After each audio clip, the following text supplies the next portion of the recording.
জামাত বিএনপির বাহিরে তৃতীয় জোট। এই জোটটি হচ্ছে এনসিপির নেতৃত্বে, এমন কথাই জানিয়েছেন এনসিপির সদস্য সচিব আক্তার হোসেন।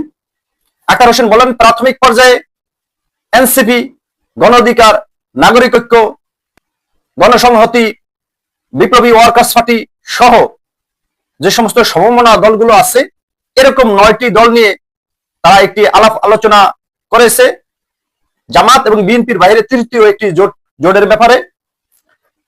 তারা জোটবদ্ধ হয়ে জাতীয় সংসদ নির্বাচন 2026 অংশগ্রহণ করবে।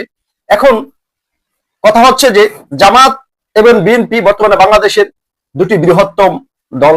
মাঠ পর্যায়ে ভোট যা আছে এদের বাহিরে আর তেমন ভোট নেই বললেই চলে অন্য কোনো দলের। এখন তারা এই দুটি জামাতের সাথেও না, বিএনপির সাথেও না, এই দুটির দলের বাহিরে গিয়ে জোট করে বোর্ডের মাঠে এই তাদের তৃতীয় জোট কতটা প্রভাব বিস্তার করতে পারবে সেটাই দেখার বিষয়। তবে রাজনৈতিক বিশ্লেষকদের মতে তারা যদি বিএনপি অথবা জামাতের বাহিরে গিয়ে এনসিপি জোট করে, তাদের এই জোট ভোটের মাঠে তত প্রভাব ফেলতে পারবে না।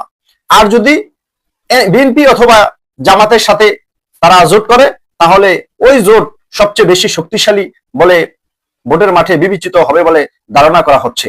এখন এই তৃতীয় জোট যদি হয় 9 দলের সমন্বয়ে, তাহলে আমাদেরকে নির্বাচনের দিন পর্যন্ত অপেক্ষা করতে হবে যে তারা কতটা ভোটের মাঠে প্রভাব বিস্তার করতে পেরেছে।